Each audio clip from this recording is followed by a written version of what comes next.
Nafisa Fai. I'm a Washington County Commissioner representing District 1. That is Beaverton, Aloha, Cooper Mountain, Raleigh Hill. Shout out if you ever lived in there. Ryan Holmes, and the neighbors of the Whitford area.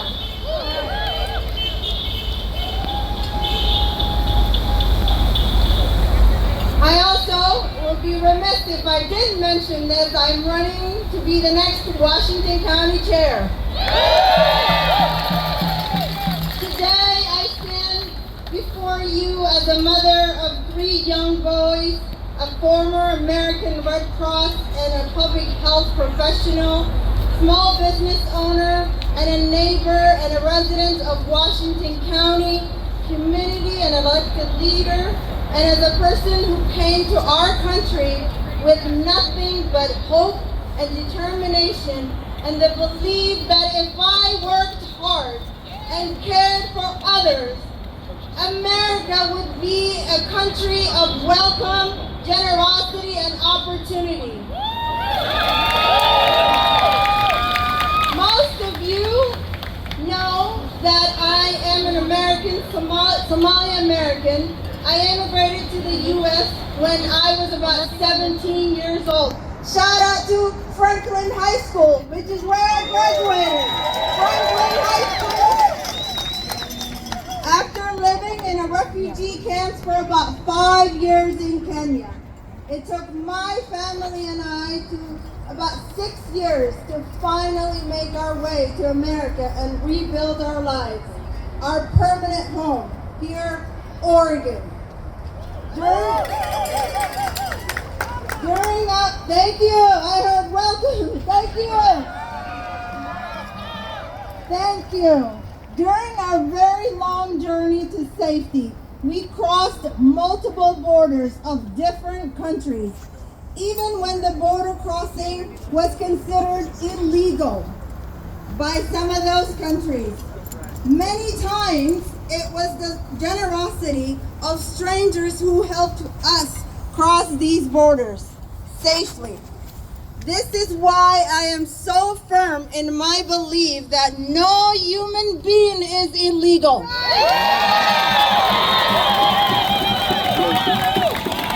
Here's what I know.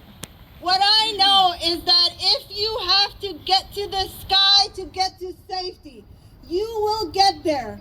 And no border will stop you. Democracy and political instability are not abstract concepts to me. From my experience in Somalia, I know that when a country has a political instability, when the country's democracy is undermined, there are very real consequences for everyday people. Children go hungry. Families are separated, homes are lost, and too many loved ones and neighbors don't make it to safety, just like Renee did last week. The hate and cruelty and lawlessness of the current White House has been staggering. They've sent ICE goons in masks with no identification to physically and murder us. Shame! They started with kidnapping our neighbors, oftentimes simply based on their color of their skin. Shame! The president and his cronies are spewing hate and disinformation against entire communities of people. Right after the election, with one hateful executive order after another, they went after immigrants, refugees, trans people, people of color, and other historically marginalized communities protected by our civil rights laws. Recently, this is going to sound a little bit biased, but recently they gone after the Afghan people and now the Somali people. I said this when that happened. Who among us will be next. Now it's us civilians who are being murdered in our own streets. That's right. That is a declaration of war on us. There is a clear pattern to the hate of the current federal administration. They're going after communities they perceive are being vulnerable. That is what bullies do. They build power by bullying vulnerable people and communities, and their goal is to build fear in the rest of us. We say no. We refuse to be bullied.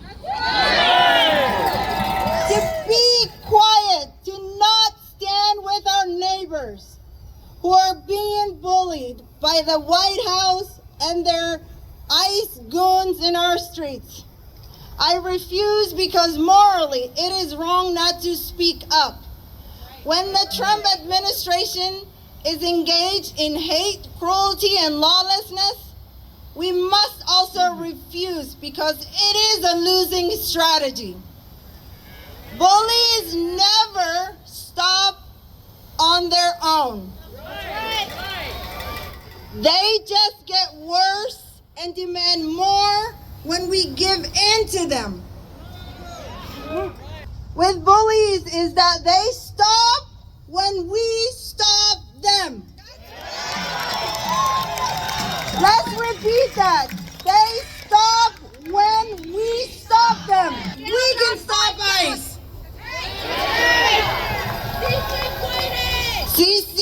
Yes. I know what it is to be hungry, to be unsheltered, to be unsafe because of authoritarian strong men.